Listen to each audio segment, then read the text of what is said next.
Banks are the heart of our financial world, yet most people have no real idea of how they actually operate.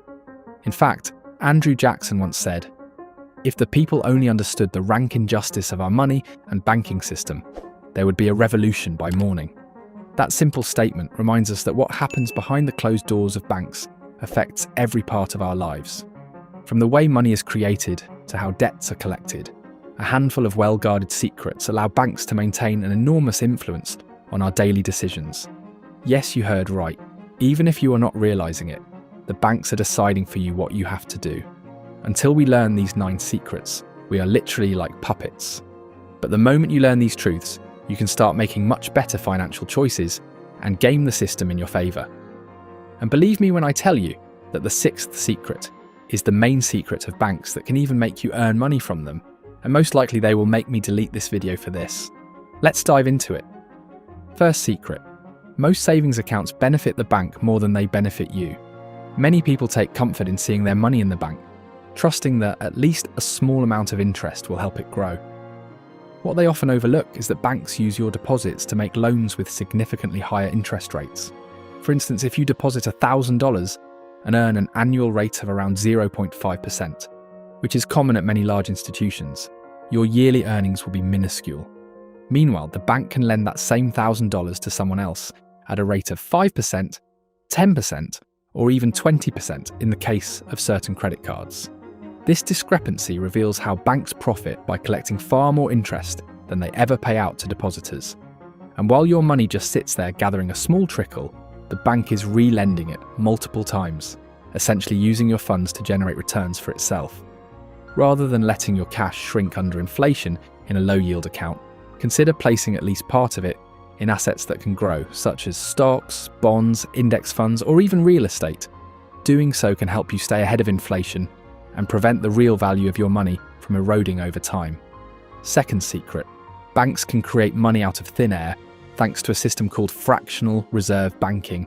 It sounds like a conspiracy theory, but it's actually quite straightforward. Suppose you deposit $1,000 in your checking account. That deposit isn't locked away in a vault for you. Instead, the bank is allowed to take most of your deposit, say 90%, and lend it out to another customer who needs a loan. Yet your account statement still shows the original amount. That means your $1,000 effectively becomes 2 balances. One credited to your account, and another credited to the borrower. In other words, new money is conjured into existence each time a loan is made. Over time, this process repeats with each bank that receives deposits, multiplying money many times beyond what physically exists. This can stimulate economic growth, but it also dilutes the overall value of money, which contributes to inflation. Understanding that most currency in circulation is essentially digital entries in bank ledgers helps explain why our entire system depends on confidence. The moment confidence vanishes, everything wobbles. Third secret. Banks absolutely love keeping people in debt. Whether it's a home mortgage, a car loan, or credit card balances, interest payments are the bank's bread and butter. Every dollar you owe above the principal is pure profit for the lender.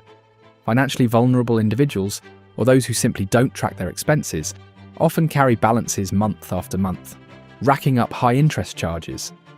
This phenomenon is especially evident with credit cards, which can have annual percentage rates that reach 20% or more. People make minimum payments, the interest piles up, and the cycle continues, often for years. This cycle of dependence is highly lucrative for banks. The best way to avoid being trapped by high interest rates is to pay down expensive debts first. If you must borrow, do so for things that can help you earn more or appreciate in value over time, such as starting a small business or financing an asset that might generate steady income. Strategic debt, handled responsibly, can be a tool, but consumer debt, used for non-essential purchases, can quickly spiral out of control. Fourth secret. The wealthier you are, the cheaper your loans become. Many people think interest rates are set in stone or regulated uniformly, but banks are businesses looking to minimize risk and maximize returns. If a billionaire like Mark Zuckerberg walks in and wants to borrow money to finance a house, a bank sees a near zero default risk, which means offering a very low interest rate seems safe and profitable. Meanwhile, the average customer might pay a higher rate because the likelihood of default is perceived to be greater. This two-tiered system is the reason super rich individuals can borrow money at rates that sometimes don't even beat inflation.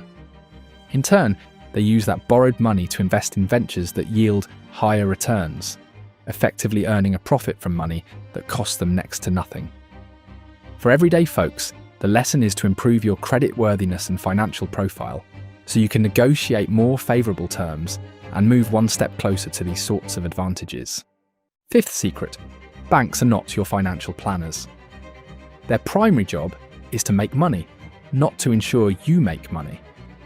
Though a friendly bank manager might suggest a mutual fund or a special savings plan, keep in mind that banks often push products in which they have a stake, whether it's through hidden fees or ongoing commissions.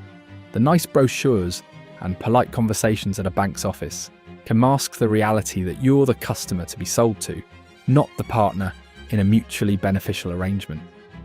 That's not to say the advice is always bad, but it's rarely unbiased. If a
relatively cheaper to repay as the currency's value shifts.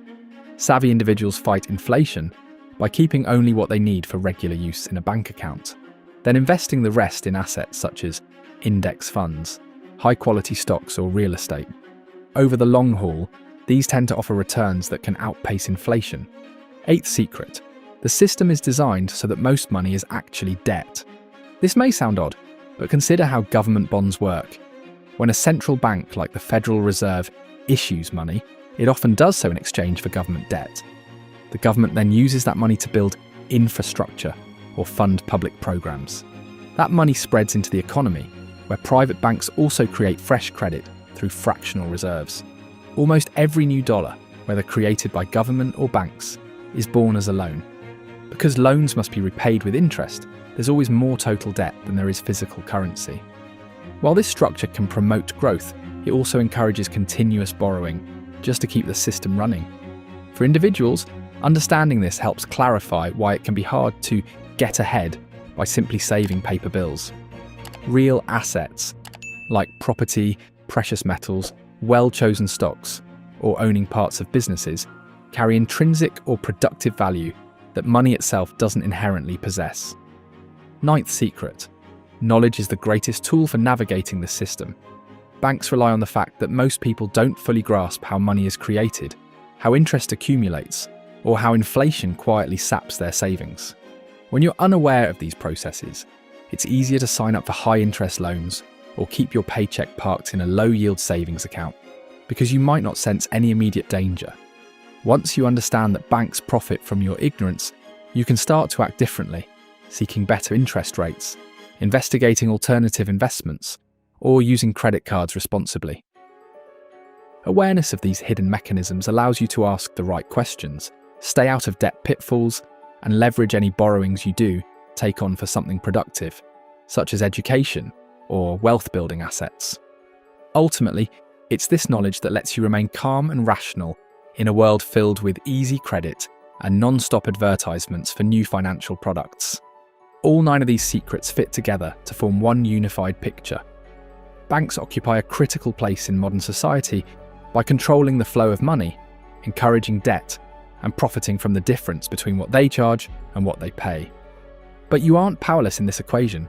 By understanding how banks truly function and acting on this understanding, you can protect your savings from inflation, make more strategic decisions about borrowing, and even share in the profits by owning bank stocks.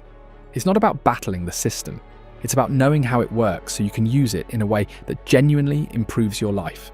The more you educate yourself on money creation, interest rates, and the nuances of saving versus investing, the easier it becomes to get the best from banks without surrendering your hard-earned cash to unfair fees or endless debt.